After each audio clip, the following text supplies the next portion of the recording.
G'day folks. Today I'm going to be showing you how to roar. I'm going to be doing a bit of a series on this. So this first part I'm just going to show you how to utilize your range of sound that you've got in your throat. Now the pipe I'll be using today is a piece of ribbed pipe. The reason I choose this piece of ribbed pipe is because it is exactly the same size and length as a deer's trachea. I think it produces a much more true to life sound.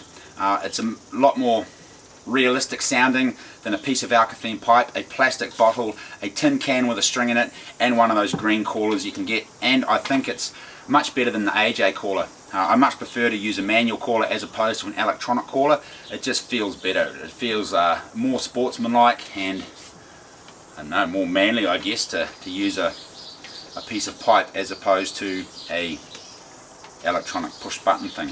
It's almost like cheating if you ask me. Anyway, you can purchase one of these off me for $10 including postage. I have quite a heap of them for sale, so if you'd like to purchase one of these, just send me an email and I'll whack it in the mail. So, utilising your range of noise in your throat. So you want to start right from the bottom and go right at the top as high as you can and then back down again. So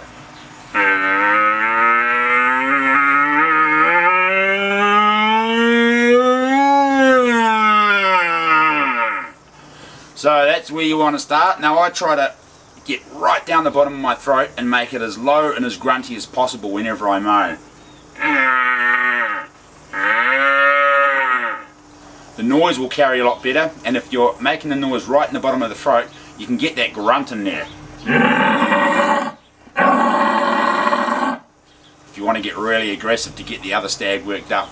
Now these aggressive roars are not very effective close in. If you make this roar when you're really close to the animal, they'll either charge right at you if they're really worked up, or they'll shut up, bugger off, get a little bit scared, or they'll sneak in to see how big you are. So this really grunty roar is good if you're off, back a bit, trying to get the stag worked up. When you're getting close, you want to use a less aggressive roar so it sounds like you're a little bit scared of the other stag. That'll get him confident, get him going, and get him to come in. So when you're in really close, you want to use more of a moan.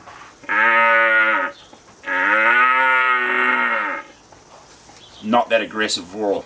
This aggressive roar can be used to stop a stag if he runs off. You can send in a couple of barks or a couple of grunts. And the stags tend to roar or grunt in their roars when they're trying to round up their hounds. Round up their hinds, not their hounds. Or I'll also give a couple of short, sharp roars as a warning sound to stay away. If you sneak up on one and he hears you coming, he might just let off a couple of really grunty, close-up roars. But if you're trying to get close to the big boy, don't be too aggressive when you're getting close, because it can make them shut up, it can scare them off. Practice that, guys, and keep your eyes peeled, and in a couple of days I'll bring out part 2 of my How to Roar series, so you can sneak in and nail that big deer.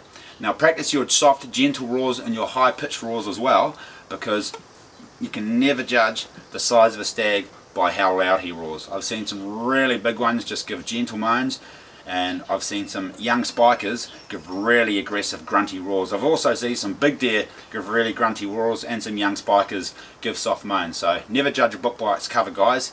Get in close to every deer you hear and have a look at him, see if he's worth shooting. If he is, nail him. If he's not, take a photo, let him go away, get bigger, live another day. Cheers, guys.